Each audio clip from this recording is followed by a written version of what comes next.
find the graph of y equals 3x minus 7, use the fact that this is what we call slope-intercept form. Whenever you have just the y on the left side, it's slope-intercept form. And you can tell a lot just by looking at the numbers. So again, just the y on the left, it's slope-intercept form.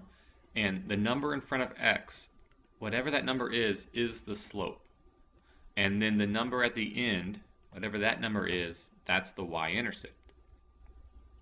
So looking at this, we have the number at the end's a -7, which means the y-axis, the line should cross it at -7. And we can tell that just because that number is -7. So this line does cross at -7, in between -6 and -8. So does this one. C and D cross at +7, so we know it can't be C or D. It's got to be either A or B, because those are the only two lines that cross at -7. And then use the other number. The slope is a 3. So you could actually do some counting from points to point and find which of these two lines has a slope of 3. But there's kind of a little shortcut. The slope is a +3. Positive slopes go uphill if you're looking at them from left to right. So look at this line from left to right, it's going uphill. So it has a positive slope. This line from left to right is going downhill. Downhill is a negative slope. So this line has some negative slope. This line has a positive slope.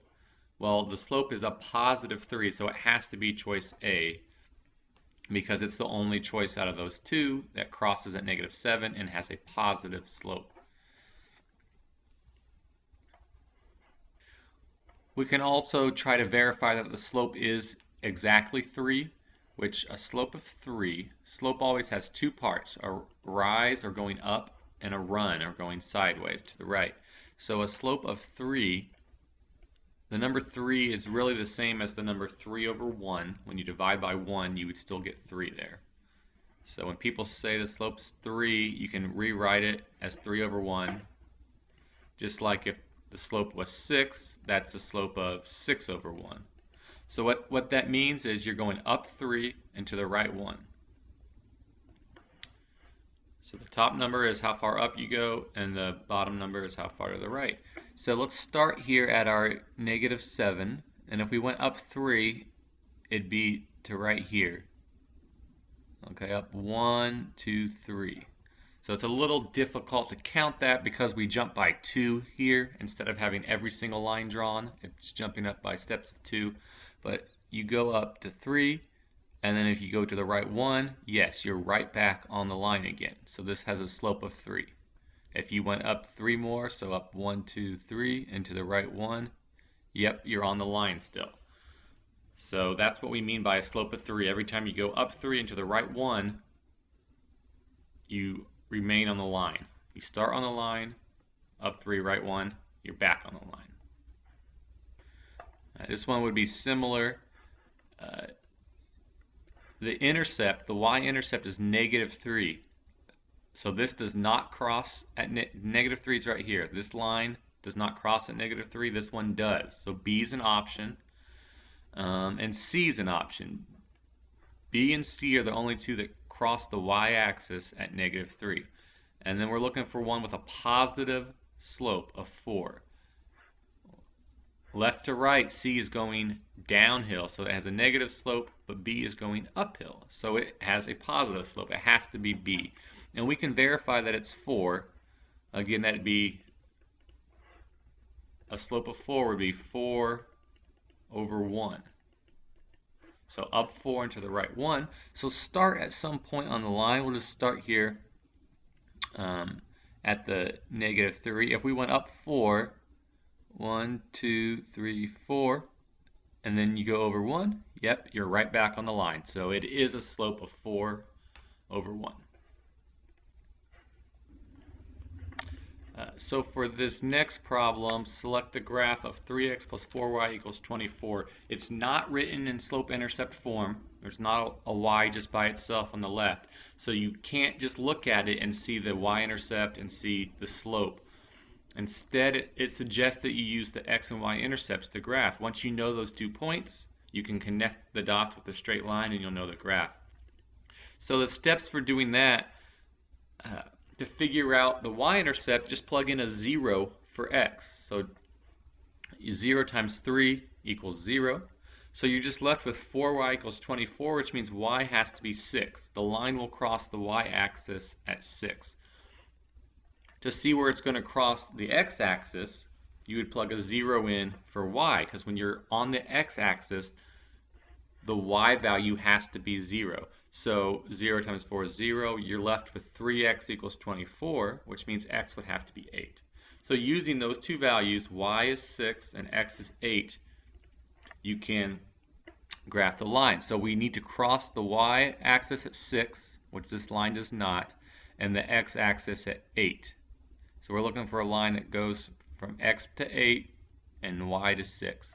So scroll down through our choices. It looks like it's this one right here. X is 8, y is 6. So we would connect those dots, and that's the graph of our line. And looking at the same exact problem, I just want to show you how it can all be tied together back to slope-intercept form. You can convert this line to slope-intercept form. You just have to get the y by itself on the left. So the steps for that would be to subtract the 3x from both sides, so that, that would be gone. I did that here. And then divide by the 4, so that's gone. Now you just have y by itself. Make sure you divide everything by 4. So now you have the slope right here is -3/4, and the y-intercept is 6. So you would come back and find the line that crosses the y-axis at 6, and it's this one. And the slope should be down 3 and to the right 4. We always go to the right. The negative tells us to go down now instead of going up. So we're going down 3 and to the right 4. So starting here, we go down 3, down 1, 2, 3. Now we should go to the right 4. 1, 2, 3, 4. Yep, we're right back on the line. If we went down 3 more, 1, 2, 3, and right 4. 1, 2, 3, 4. Yeah, so this line is going downhill, it has a negative slope, and it's going down 3/4. The slope of this line, first look at it and do the downhill uphill test. We're going downhill, so it's got to be negative. So our only choices would be B or C, because those are the only ones with a negative, a downhill slope. And just start at one point, and let's go ahead and count all the way to the other and see what that slope is. So we're going down 2, 4, 6, down 6, and we're going to the right 1, 3, 5, 7. So down 6 to the right 7. That'd be choice C, -6/7. Lost control there. All right. Determine whether these two lines are parallel, perpendicular, or neither. So to find the slope between 2 points, we don't have a graph here, so we can't count. We have to use the formula. So remember, slope, we're trying to see how far up it goes on top, and then how far to the right we go is the bottom number. So the formula looks like you subtract the y's on the top to see how far up and down the distance is between those 2 points, and subtract the x's on the bottom to see how far, right to left is the distance between those 2 points. So the first pair of points was 4, 3, and 8, 2. So on top, we're going to subtract the y values, the 3 and the 2, to see how far apart 3 and 2 are. And we get they're 1 apart. On the bottom, we want to subtract the x values to see how far apart 4 and 8 are. And 4 and 8, that's a -4 when you subtract those. So our slope comes out to 1/4. A -1/4. So between those 2 points, you have to go down 1 and to the right 4. Now our other set of points was 0, 0, and 5, 20. So to do the same thing, we're going to subtract the y's on top to see how far apart it is from 0 to 20.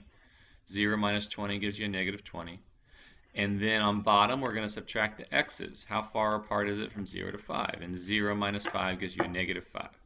Reduce that down. 20 divided by 5 will give you a 4, and the two negatives cancel out, so it's a positive 4.